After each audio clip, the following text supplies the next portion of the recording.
Mobil কোথা থেকে সংগ্রহ করেন? বিভিন্ন দোকান থেকে। এগুলো কি অরিজিনাল মোবিল না নকল মোবিল? এটা যেটা যে মোবিল আমরা সেই মোবিলই বিক্রি কি মোবিল বলে বিক্রি করেন? ক্লাসিক। এটা কোন দেশের? এটা আমাদের দেশে অ্যাসেম্বল। দেশে অ্যাসেম্বল বলতে মানে রেজুয়াল বাইরে থেকে নিয়ে আসে এখানে অ্যাসেম্বল করে। আপনি কি নিজে ইম্পোর্ট করেন নাকি যে ইম্পোর্ট করেছে তার কাছ থেকে আপনি কিনেছেন? ট্রেডার। আপনি ট্রেডার। কার কাছ থেকে কিনেছেন আপনি? আমি কোম্পানি থেকে কিনি। কোম্পানির নাম কি? ইউনাইটেড গিরিজ কোম্পানি। রসিদ দেখান। এই যে এগুলোর তো মেয়াদই শেষ হয়ে গেছে গিরিজগুলোর। না না, এক্সপায়ার্ড 2024 সালে শেষ। লেখা আছে এক্সপায়ার ডেট 2024 সালে এপ্রিল মাসে শেষ হয়ে গেছে। ক্লাসিক লুব্রিকেন্ট কতটুকু কিনেছেন? এখানে বিভিন্ন সময় আমরা নেই। এখন দোকানে স্টক আছে কি পরিমাণ? এগুলো নামান। এগুলো তো আমাদের স্যাম্পল আসছে। কি এগুলা? এগুলো বাদ আমাদের বেশি না। এগুলো মানে আগে স্যাম্পল আসছিল।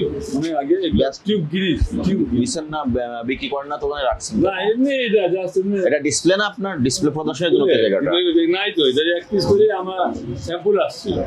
এটা তো বিক্রয়ের জন্য এর একটা বানিয়েছেন। বিক্রয় কি তো মালামাল এখানে প্রদর্শন করবেন, আবার এখান থেকে নামিয়ে বলতেছেন বিক্রয় করেন না।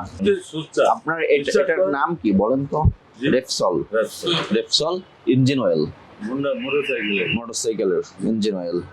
এটা তো বিক্রয় করেন আপনি? হ্যাঁ, কত করে বিক্রি করেন সেটার এমআরপি দেওয়া আছে?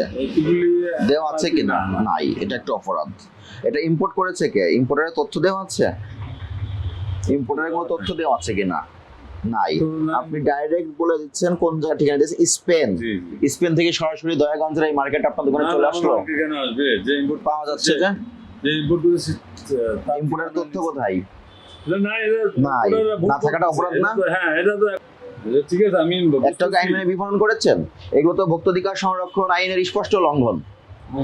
এগুলো সর্বোচ্চ সাজা কি আছে আপনার জানা আছে?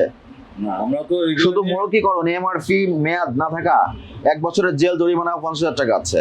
যেগুলোর মেয়াদ শেষ হয়ে গেছে এগুলো 1 বছরের জেল জরিমানা আছে 50,000 টাকা। দুইটা অপরাধ আমলে নিলে 1 লক্ষ টাকা জরিমানা হয়। পাশাপাশি আপনি ইম্পোর্টারের সিলবিন বিক্রয় করছেন।